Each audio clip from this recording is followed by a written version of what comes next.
우리는 지금 부활절 이후에 말씀을 읽는 기쁨의 50일을 살아가고 있습니다. 오늘 야고보 사도를 통해서 하나님께서 우리에게 하시는 질문은 아주 분명합니다. 너희는 말씀을 읽는 사람인가? 아니면 말씀을 행하는 사람인가? 이 질문에 오늘 말씀을 통해서 우리가 답변할 수 있게 되길 바랍니다. 그러고 보면 말씀을 읽는다는 건 시작입니다. 말씀을 듣는 것도 중요합니다만 거기서 멈춰설 수 없는 거라는 거죠. 말씀이 우리 귀에만 머물게 해서는 안 됩니다. 우리의 삶의 자리로 흘러가야 되고 능력이 나타나야 되고 역사가 일어나야 되는 것입니다. 우리가 야고보서 1장의 말씀을 본문으로 택하여 지금 보고 있습니다. 하나님께서 야고보 사도를 통해서 이 말씀을 읽게 하는 이들이 누구였냐면 1절의 말씀을 보게 되면 그 수신자가 이렇게 기록됩니다. 하나님과 주 예수 그리스도의 종 야고보는 흩어져 있는 12지파에게 문안하노라. 초대교회에 박해가 찾아왔습니다. 부활하신 예수님을 믿고 구주로 고백하면 핍박이 임하는 거예요. 사람들이 그 믿음의 자리는 지켜야 되겠기에 흩어져 살아가기 시작합니다. 그렇게 어느 자리에서든지 믿음을 지키며 살아가는 사람들, 그 사람들에게 주시는 하나님의 음성이 오늘 본문의 말씀입니다. 믿음으로 살아가는 이들입니다. 우리도 그렇습니다. 믿음으로 삽니다 라고 말하는데 사실 현실은 녹록지 않습니다. 우리의 일상에 보면 시험도 있고 유혹도 있고 우리를 짓누를 만한 삶의 무게감도 있더라라는 거죠. 그런 가운데 하나님께서는 야고보 사도를 통해서 믿음이 추상적인 것이 아님을 우리에게 알게 하십니다. 믿음은 삶으로 나타나야 한다라는 거예요. 우리 교회의 사명인 삶의 예배자에 대한 이야기입니다. 오늘 본문도 바로 그 흐름 속에 있습니다. 너희는 말씀을 행하는 자가 되어 듣기만 하여 속이는 자가 되지 말라 말씀하시고요. 그 마지막에 이렇게 결론을 맺습니다. 그 행하는 자는 그 행하는 일에 복을 받으리라. 오늘 이 말씀 앞에서 우리 모두가 다시 확인하는 은혜가 있기를 바랍니다. 하나님의 축복은요, 말씀을 많이 들은 사람에게 임하는 것이 아니라 말씀을 붙잡고 그 말씀을 행하는 사람에게 임한다라는 거예요. 오늘 본문 말씀을 통해 세 가지로 하나님께서 우리에게 하시는 음성을 듣기를 원합니다. 시작하는 22절의 말씀입니다. 한 목소리로 받들어 읽겠습니다. 너희는 말씀을 행하는 자가 되고 듣기만 하여 자신을 속이는 자가 되지 말라. 아멘. 여러분, 말씀을 듣는 것만으로도 매우 귀한 일입니다. 그러나 듣는 것으로 만족하다 보면 그때부터 우리의 신앙은 자기 기만에 빠질 수 있더라라는 거예요. 말씀을 들었기 때문에 괜찮다 착각하기 쉬워요. 한 시간의 주일에 구별된 예배와 그 장소 가운데 내가 나왔기 때문에 충분하다 여기기 쉽습니다. 어느 날인가 성경을 읽었기 때문에 이미 내가 순종한 것처럼 오해할 때도 있어요. 그러나 하나님의 말씀은 단호합니다. 듣기만 하고 행하지 않으면 자신을 속이는 것과 같다라고 말씀하셔요. 구약에 사울 왕이 그러한 인물이었습니다. 아말렉과의 큰 전쟁을 앞두고 있을 때 하나님께서 사울 왕에게 분명히 말씀해 주신 바가 있어요. 그런데 사울 왕은 그 말씀을 온전히 따르지는 못했습니다. 전쟁에서 이길 것이다. 그 모든 것을 제하여 버리라. 하나님께서 명령하셨지만 정작 그 형편에 처하니까 하나님의 말씀에 자기 생각을 섞어 나가기 시작했어요. 순종해야 할 자리에 계산기 두드리고 앉았더라라는 거예요. 가만 보니 전리품이 제하여 버리기에는 좀 좋은 것들이 있어요. 이거 하나님께 드리는 게 더 좋지 않을까 자기 생각이 들어요. 남겨놓습니다. 그리고는 하나님께서 하나님의 사람 사무엘을 통해 물으실 때에 오히려 그는 당당하게 얘기합니다. 내가 여호와의 명령을 행하였나이다. 그 본문의 말씀을 우리가 읽고 있노라면 거짓말하고 있네 쉽게 얘기해요. 그런데 여러분, 우리의 삶의 자리를 좀 돌이켜 보기 원합니다. 어쩌면 사울 왕이 속이려고 했던 일은 아닐 수도 있어요. 하나님 말씀하셨지만 내 생각에 이게 더 좋은 것 같고 나은 것 같고 하나님께 영광이 될 것 같다라는 생각들을 우리가 담아낼 때가 있더라라는 거예요. 그리고 순간 착각하는 거죠. 사울 왕처럼 나는 전쟁에서 이겼고 하나님 말씀하시는 거에 더 좋은 방법으로 내가 따르지 않았습니까? 라고 말이에요. 그러니 내가 순종했습니다. 명령을 그대로 행했습니다. 라고 자신도 모르게 답변해 버리는 거예요. 얼마나 무서운 일입니까? 순종하지 않았는데도 순종했다고 생각하는 거예요. 이것이 바로 듣기만 하여 자기를 속이는 모습입니다. 이러한 형편 속에 하나님께서 사무엘을 통해 뭐라고 들려주시나요? 사무엘상 15장 22절의 말씀에 하나님께서 사무엘을 통해 번제와 다른 제사를 그의 목소리를 청종하는 것을 좋아하신 같이 좋아하시겠습니까? 라고 반문하신 거예요. 그리고 그 유명한 믿음의 고백이 이어지지. 노란색 글자는 우리 한 목소리로 받들어 읽겠습니다. 순종이 제사보다 낫고 듣는 것이 수양의 기름보다 나으니. 아멘. 말씀을 듣는 것은 여러분 은혜입니다. 그러나 말씀을 듣고도 그대로 살아가지 않으면 그 은혜에는 결코 열매가 맺지 못한다는 거예요.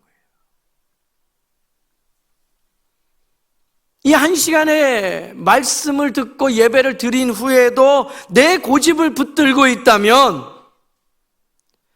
하나님의 말씀이 기록된 그 성경을 읽고도 여전히 내 방식대로 우리가 살아간다면 우리는 말씀을 가까이에 있긴 하지만 그 말씀의 권위 아래 살아가고 있지는 않다라는 거죠. 말씀을 읽는 기쁨의 50일을 살아가고 있는 우리에게 가장 필요한 건요, 더 많은 정보를 얻는 것이 아닙니다. 더 깊은 순종의 자리로 나아가는 믿음의 걸음입니다. 오늘도 말씀을 읽고 덮는 것으로 끝나지 않고 그 말씀 앞에서 하나님, 오늘 제게 무엇을 바라십니까? 묻고 하나님 무엇에 순종해야 됩니까? 질문하면서 그 말씀에 순종하는 믿음의 사람들 되기를 간절히 소망합니다. 이어지는 23절의 말씀이요, 여기서 두 번째 우리에게 주신 은혜를 찾기 원합니다. 한 목소리로 받들어 읽겠습니다. 누구든지 말씀을 듣고 행하지 아니하면 그는 거울로 자기의 생긴 얼굴을 보는 사람과 같아서. 아멘. 두 번째 우리에게 허락하시는 말씀은요, 말씀으로 자신을 보라는 거예요. 선포된 기록된 말씀을 듣고 끝내지 말라는 말씀 속에 이제는 그 말씀으로 자기 자신을 바라보라는 음성이에요. 말씀을 거울로 비유하여 지금 우리에게 설명하고 있는 말씀을 보게 됩니다. 여러분, 거울은요, 보고 있다고 내 형편을 꾸며주지는 절대 못합니다. 있는 그대로를 보여주는 게 거울이죠. 내 얼굴에 무엇이 묻었는지, 내 머리 스타일이 얼마나 흐트러져 있는지 보게 하는 게 거울입니다. 말씀도 그렇습니다. 말씀은 우리를 칭찬만 하지는 않습니다. 우리를 비춰주는 책입니다. 말씀은 다른 사람들을 판단하는 도구로 사용하는 게 아니라 먼저 나를 보게 하는 거울이라는 거예요. 느헤미야서 8장에 보게 되면 포로로 잡혀갔던 이스라엘 백성들이 버려진 땅 고향에 돌아와서 사람 살만한 마을로 성벽을 재건하는 이야기가 등장합니다. 역사 속에 몇 번이고 시도했던 일인데 중단될 만큼 어려운 일이었어요. 그런데 느헤미야와 하나님의 사람들이 힘을 다해서 기도하는 가운데 그 일을 진행하는데 52일 만에 그 성벽이 완공되는 놀라운 일을 경험하게 돼요. 그때 이스라엘 백성들이 에스라에게 이야기합니다. 율법책이 있지 않습니까? 그 말씀을 가져와 우리에게 들려주소서. 여러분, 우리가 잘 먹고 잘 살아야 됩니다. 그런데 그 이유가 어디에 있습니까? 그 평안한 가운데, 그 안전한 가운데 하나님의 말씀을 듣고 행하기 위함인 줄로 믿습니다. 성벽을 재건한 이유가 어디에 있어요? 온전히 하나님을 예배하는 기쁨을 그곳에서 누리고 싶은 거예요. 그리고 에스라가 준비된 하나님의 그 율법책을 가져와서 낭독하기 시작해요. 백성들은 귀 기울여 듣기 시작합니다. 그랬더니 희한한 일이 일어나는 거예요. 느헤미야서 8장 8절과 9절 말씀의 상반절에 그때의 상황을 이렇게 묘사합니다. 한 목소리로 받들어 읽겠습니다. 하나님의 율법책을 낭독하고 그 뜻을 해석하여 백성에게 그 낭독하는 것을 다 깨닫게 하니 백성이 율법의 말씀을 듣고 다 우는지라. 아멘. 에스라가 하나님의 율법책을 가지고 와서 낭독하기 시작합니다. 기록된 말씀이 선포되기 시작하는 거예요. 그 뜻이 무엇인지 헤아리지 못하는 사람들에게 하나하나 설명하기 시작해요. 그랬더니 사람들이 그 하나님의 말씀을 듣게 되면서 반응하는데 다 울더라라는 거예요. 오늘 말씀을 듣고 울 수 있는 저와 여러분 되기를 바랍니다. 이스라엘 백성들이 왜 울었을까요? 말씀을 통해 자기 자신의 그 형편없는 모습을 보게 되는 거예요. 내 무너진 신앙의 모습이 적나라하게 드러나는 거예요. 내 잃어버렸던 순종의 모습이 거울에 비추는 것처럼 말씀을 통해 보여지니 울 수밖에 없는 거예요. 여러분, 하나님의 말씀은 그들에게 지식을 주는 시간이 아니었고요, 자신을 보게 하는 거울이 되었습니다. 그래서 그들의 마음이 깨어지면서 말씀 앞에 울 수밖에 없었더라라는 거예요.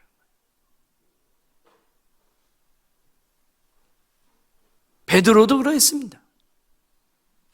어느 날 밤이 새도록 그물을 던지며 물고기 건지는데 그날따라 이상하게 한 마리도 잡히지 않는 소득 없는 밤을 꼬박 지새워요. 그리고 빈손으로 돌아오는데 주님께서 찾아오십니다. 그리고 말씀하시죠. 깊은 데로 가서 그물을 던지라. 이해할 수 없는 이야기예요. 내가 지금 노력하지 않아서 지금 내가 얼마나 수고했는지 모르시는 건가? 마음의 서운함도 찾아올 만한 형편이. 그런데 누가복음 5장 5절의 말씀에 보면 베드로는 이렇게 이야기해요. 한 목소리로 읽겠습니다. 시몬이 대답하여 이르되 선생님, 우리들이 밤이 새도록 수고하였으되 잡은 것이 없지만은 말씀에 의지하여 내가 그물을 내리리이다. 할렐루야. 그 결론이 어때요? 이어지는 말씀을 보면 깊은 데로 가서 순종하여 그물을 내리니 걷어들이는데 잡힌 고기가 심이 많아 그물이 찢어지더라. 할렐루야. 여러분, 그런데 여기에 말씀의 능력이 끝이 아니라는 거예요. 빈손이었는데 소유가 가득해졌더라, 충만해졌더라. 그게 은혜의 끝이 아니라는 거예요. 그 순간 베드로는요, 물고기만 본 게 아니에요. 자기 자신이 비쳐 보이는 거예요. 아니, 소유가 늘었어요. 기쁠 일이에요. 감사할 일이에요. 이렇게 반응할 줄 알았는데 베드로가 어떻게 반응합니까? 주여, 나를 떠나소서. 나는 죄인이로소이다. 뭔가 맥락이 안 맞지 않아요? 은혜를 체험하지 않고는 이걸 알 수 없는 이야기예요. 예수님 말씀 앞에서 자기 실체가 적나라하게 드러나는 걸 경험하는 거예요. 여러분, 참된 은혜는 여기서 시작되는 거예요. 말씀이 때로는 나를 불편하게 할 수 있어요. 말씀이 나를 때로는 납작 엎드리게 낮추실 때도 있어요. 말씀이 나를 울리기 시작할 때 그때부터 회복이 시작되는 줄로 믿습니다. 내가 얼마나 죄인인지, 내가 얼마나 추하고 부끄러운지, 그래서 거룩하신 주님 앞에서 나를 떠나옵소서 기도할 수밖에 없는 거예요. 그때는 내 소유의 많고 적음에 대한 이야기로 우리가 기뻐할 수 없는 거예요. 그거를 뛰어넘는 참된 은혜, 그것이 말씀의 능력이에요. 말씀은 우리 자신을 바라보게 합니다. 문제는 뭐예요? 꼭 우리는 말씀을 읽거나 듣게 되면 내가 떠오르는 게 아니라 좀 손꼽을 가지다 누구 좀 이렇게 보여줬으면 좋겠다는 거예요. 오늘 말씀 우리 남편이 들었어야 되는데, 오늘 말씀은 저 집사님 저 자기한테 하는 얘기 알아듣나? 우리가 이러고 앉아있어요. 그러나 오늘 하나님께서 야고보 사도를 통해 말씀하시는 거예요. 거울을 본 사람은 다른 사람의 얼굴이 아니라 자기 얼굴을 보는 거라. 말씀이 내 마음을 찌를 때 그것이 은혜인 줄로 믿습니다. 말씀이 내 교만을 드러낼 때 그것이 은혜입니다. 말씀이 내 상처, 내 욕심, 내 완고함을 보여줄 때 그것이 은혜입니다. 왜냐하면 예수님은 우리를 부끄럽게 하시려고 보여주시는 것이 아니라 고치시려고, 깨끗게 하시려고, 온전케 하시려고 우리의 모습을 보게 하시기 때문이라는 거예요. 그러니 말씀을 읽는 기쁨은요, 단지 성경을 많이 읽는 그곳에서 오는 만족감이 아닙니다. 말씀을 통해서 내 상태를 바르게 보는 기쁨이 있어요. 내 못난 모습 그게 보이는데도요, 내 죄가 드러나는데도요, 소망이 있는 이유는요, 말씀 앞에 선 자를 예수님께서 버리지 아니하시기 때문에. 말씀은 우리의 상처만 드러내는 거울이 아니고 치료를 시작하게 하는 은혜의 도구인 줄로 믿습니다. 그러니 오늘도 말씀 앞에 서십시오. 남을 보기 전에 나를 보십시오. 판단하기 전에 회개하십시오. 그러면 그 말씀이 우리를 다시 살리실 줄로 믿습니다.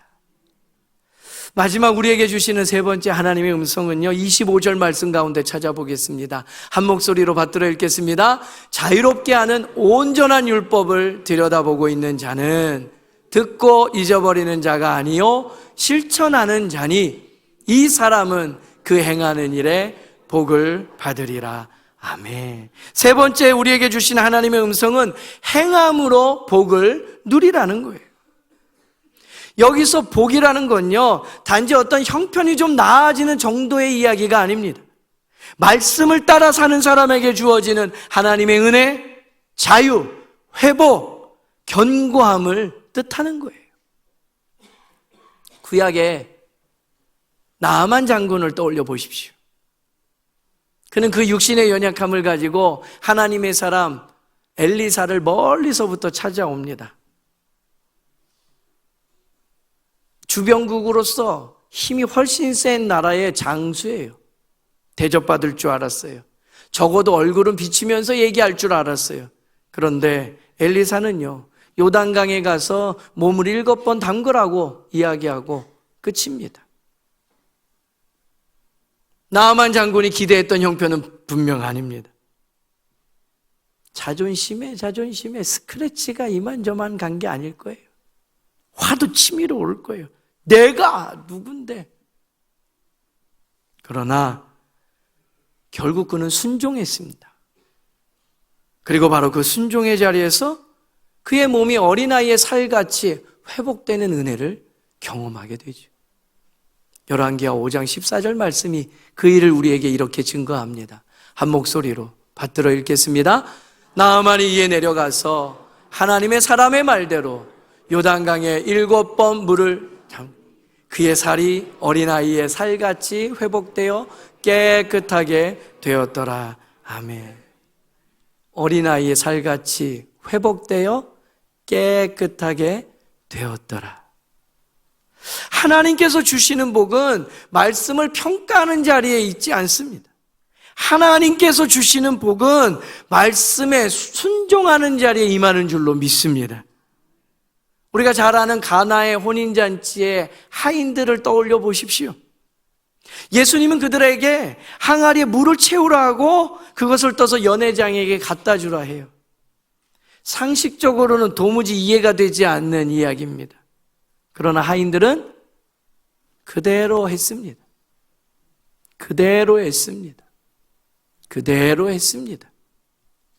바로 그 순종의 과정 속에서 물이 포도주로 변한 거예요. 놀라운 것은 그 기적의 비밀을 가장 가까이에서 바라본 사람들이 바로 이 하인들이었다는 거죠. 한번 따라해 보겠습니다. 순종하는 사람이 주님의 영광을 봅니다. 여러분, 순종하는 사람이 주님의 영광을 가장 가까이에서 바라보게 돼 있어요. 하나님의 축복은 다 설명 듣고 이해할 만한 상황 되어서 따르는 것이 아니라 순종하며 걸어가는 자리에 임하는 줄로 믿습니다. 여러분, 말씀은 우리는 얽매이게 묶는 줄이 아니에요.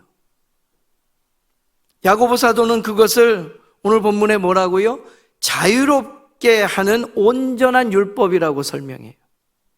말씀에 순종하면 여러분 오해하지 마십시오. 자유를 빼앗기는 게 아닙니다. 사실은 반대예요. 말씀을 따라 살 때 죄의 습관에서 자유하게 되는 줄로 믿습니다. 두려움에서 자유하게 하시고 내 고집에서 자유하게 하시고 내 생각의 감옥에서 우리를 풀어놓으시는 줄로 믿습니다. 하나님의 말씀 안에 참된 자유가 있음을 기억하면서 말씀을 듣고 잊어버리는 자가 아니라 그 말씀대로 행하여 복을 누리는 저와 여러분 되기를 간절히 소망합니다. 이 시간 기도하기 원합니다. 주님 말씀